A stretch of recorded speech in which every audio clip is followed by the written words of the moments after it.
5 tips for Dark Souls 3. Dark Souls 3 is a game that can confuse novice and veteran players alike.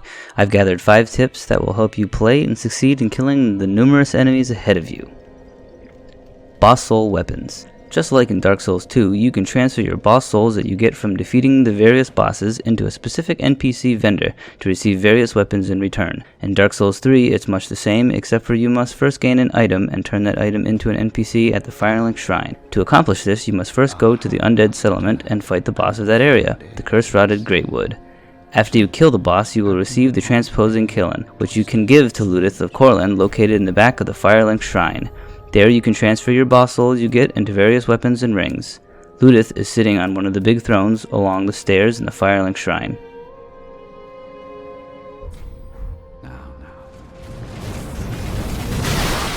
Complex messages.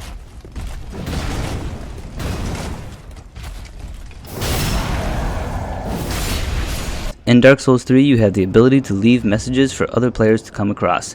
You can mix and match different words to make often interesting phrases.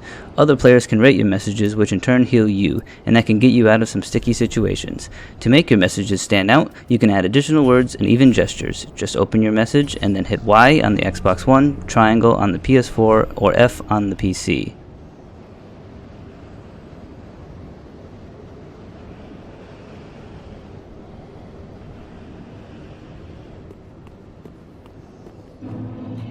Estus Upgrade. Believe it or not, I see a lot of people unsure of how the Estus upgrade system works in Dark Souls 3. Throughout the game, you find various Estus shards and undead bone shards. Estus shards are given to the blacksmith at the Firelink Shrine to upgrade the number of Estus flasks you can hold at one time.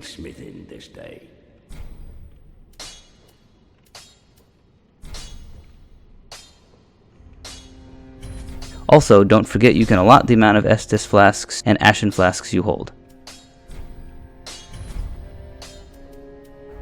Be careful. I don't want to see my work squandered.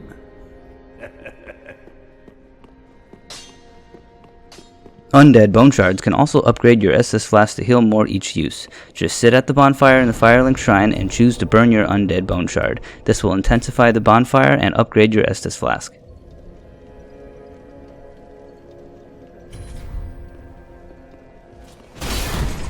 Way of the Blue. Invasions are a way of life for a Dark Souls game. 3 is no different. If you are embered, you can get invaded, and if you die, you will drop your souls. This can be highly inconvenient if you die in a bad spot. Very early on in the game, you can get the Way of the Blue Covenant item from an NPC called Emma. She is located in the cathedral opposite of Vort of Boreal Valley.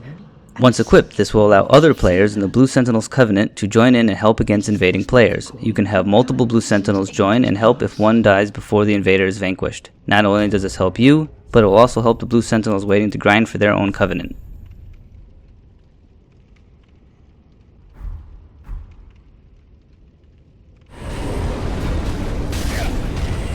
Mimics. Yes, mimics are back and they are worse than ever. In Dark Souls 3, it feels like every chest seems to be a mimic, but don't fret, there are easy ways to spot them.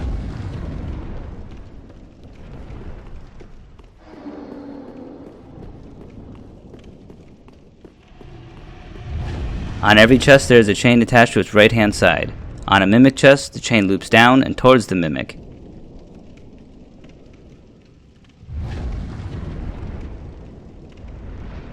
Also, when in doubt, watch to see if the chest is breathing.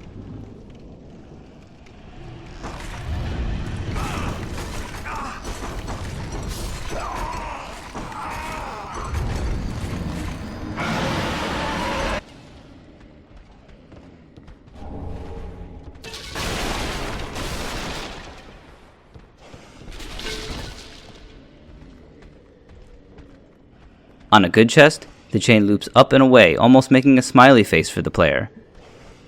Now when you identify a mimic, just be ready, because they will karate kick you in the face and they won't feel bad about it.